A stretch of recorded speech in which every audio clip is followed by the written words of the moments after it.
அல்லாஹ்வின் தூதர் ஸல்லல்லாஹு அலைஹி வஸல்லம் அவர்கள் சொல்லக்கூடிய ஒரு செய்தி நாங்கள் அனைவரும் அறிந்து வைத்திருக்கிறோம். இந்த உலகம் அதே போன்று மறுமையிலே ஒரு மனிதனுக்கு கொடுக்கப்பட வேண்டிய அந்த வெகுமதிகள், இதனையும் ஸல்லல்லாஹு அலைஹி வஸல்லம் அவர்கள் நாங்கள் பார்க்க வேண்டும், எங்களுடைய கண்களால் பார்க்க வேண்டும் என்பதற்காக சொன்னார்கள். நீங்கள் கடலுக்கு சென்று உங்களுடைய விரல்களை, ஒரு விரலை அந்த கடலிலே நீங்கள் தாட்டி எடுங்கள். தாட்டி எடுத்த அந்த உங்களுடைய விரலை பாருங்கள், அதில் எந்த அளவு தண்ணீர் ஒட்டி கொண்டு வந்திருக்கிறது என்பதை நீங்கள் பாருங்கள். அதுதான் உலகம்.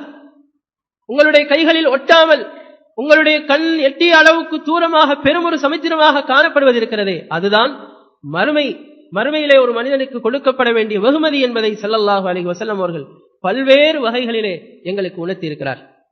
ஆனால் நாங்கள் இவைகளை பற்றி சிந்திப்பதில்லை, இவைகளை பற்றி நாங்கள் உணர்வதில்லை. எங்களுடைய முழு சிந்தனையும் முழு நோக்கமும் உலகத்தை அடிப்படையாக கொண்டே இருக்கிறது என்பதை நாங்கள் புரிந்து கொள்வதோடு, அந்த விஷயத்திலே ஏன் நாங்கள் இப்படி இருக்கிறோம் என்று யோசித்து எங்களையே நாங்கள் தாழ்த்திக் கொள்ள வேண்டிய, திட்டிக் கொள்ள வேண்டிய, பேசிக்கொள்ள வேண்டிய ஒரு நிலைமையிலே நாங்கள் இருந்து கொண்டிருக்கிறோம்.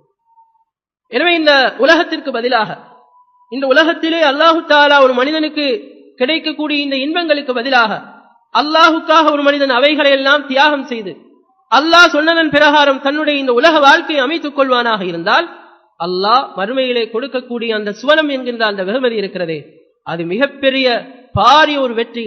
இதற்குரிய அனந்தரக்காரர்களாக, இதற்குரிய சொந்தக்காரர்களாக அல்லாஹு தஆலா என்னையும் உங்களையும் ஆக்கி வைக்க வேண்டும்.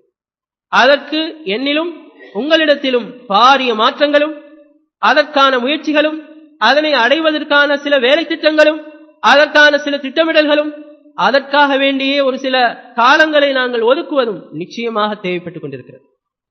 அதனை நாங்கள் ஒதுக்காமல் சுவனம் என்கின்ற ஒன்றை எங்களால் நினைத்து கூட பார்க்க முடியும்.